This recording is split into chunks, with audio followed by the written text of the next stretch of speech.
क्या नरेंद्र मोदी 75 साल के उस क्राइटेरिया में फिक्स होते हैं या नहीं, जिस क्राइटेरिया का जिक्र मोहन भागवत कर रहे हैं। लेकिन क्या भाजपा में ऐसा कोई नियम है?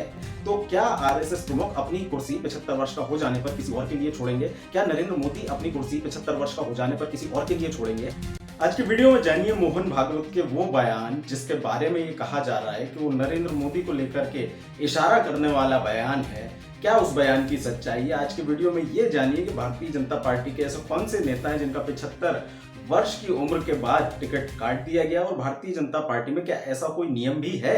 वैसे तो मोहन भागवत भारतीय जनता पार्टी के नेता नहीं है, लेकिन ये माना जाता है कि आरएसएस की ही पार्टी जो है वो भारतीय जनता पार्टी है। तो जब वो बयान देते हैं तो ऐसा माना जाता है कि वो भारतीय जनता पार्टी की और उसकी सरकार की, या अगर वो सरकार में नहीं भी है तो उनकी नीति रीति को बयां करता है। आज हम चर्चा करेंगे मोहन भागवत के उस बयान पर जिसमें वो कह रहे हैं कि जब आपको 75 वर्ष का होने पर शौर उड़ाई जाती है तो समझिए कि दूसरों को मौका देने का वक्त आ गया है, आपको किनारे हो जाना चाहिए। मोहन भागवत का ये बयान क्यों इसलिए इसकी चर्चा हो रही है, कांग्रेस के नेताओं ने प्रतिक्रिया इस पर दी है। मोहन भागवत की इस बात का इशारा इसलिए नरेंद्र मोदी की तरफ समझा क्योंकि नरेंद्र मोदी भी इस साल 75 वर्ष के हो रहे हैं और मोहन भागवत भी इस वर्ष 75 वर्ष के हो रहे हैं। तो क्या आरएसएस प्रमुख अपनी कुर्सी 75 वर्ष का हो जाने पर किसी और के लिए छोड़ेंगे? क्या नरेंद्र मोदी अपनी कुर्सी 75 वर्ष का हो जाने पर किसी और के लिए छोड़ेंगे?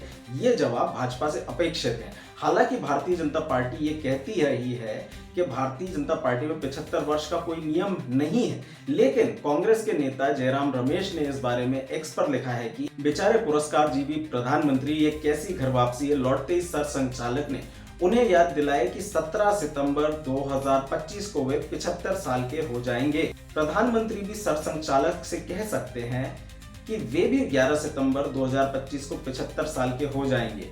एक तीर दो निशाने। क्या भारतीय जनता पार्टी में ऐसा कोई नियम भी है कि 75 वर्ष के बाद व्यक्ति को रिटायर कर दिया जाए या टिकट ना दिया जाए? 2019 के लोकसभा चुनाव में भारतीय जनता पार्टी ने अपने कई वरिष्ठ नेताओं को, जिनकी की उम्र 75 वर्ष से अधिक थी, उनको टिकट नहीं दिया था। इसमें लालकृष्ण आडवाणी, मुरली मनोहर जोशी, सुमित्रा महाजन, कलराज मिश्र जैसे कई नेता शामिल थे। गुजरात की मुख्यमंत्री आनंदीबेन पटेल, जिस समय उन्होंने इस्तीफा दिया था तो उनकी उम्र भी 75 वर्ष की थी। लेकिन क्या भाजपा में ऐसा कोई नियम है? तो अमित शाह स्वयं कह चुके हैं कि ऐसा कोई नियम नहीं है, लेकिन हम सब जानते हैं कि पॉलिटिकल पार्टी के तौर पे भाजपा जैसी कन्वीनियंस होती है उसको अपना लेती है। तो नियम हो या ना हो, जाहिर सी बात है भारतीय जनता पार्टी को इस बात का जवाब तो देना ही पड़ेगा कि क्या नरेंद्र मोदी 75 साल के उस क्राइटेरिया में फिक्स होते हैं या नहीं, जिस क्राइटेरिया का जिक्र मोहन भागवत कर रहे हैं।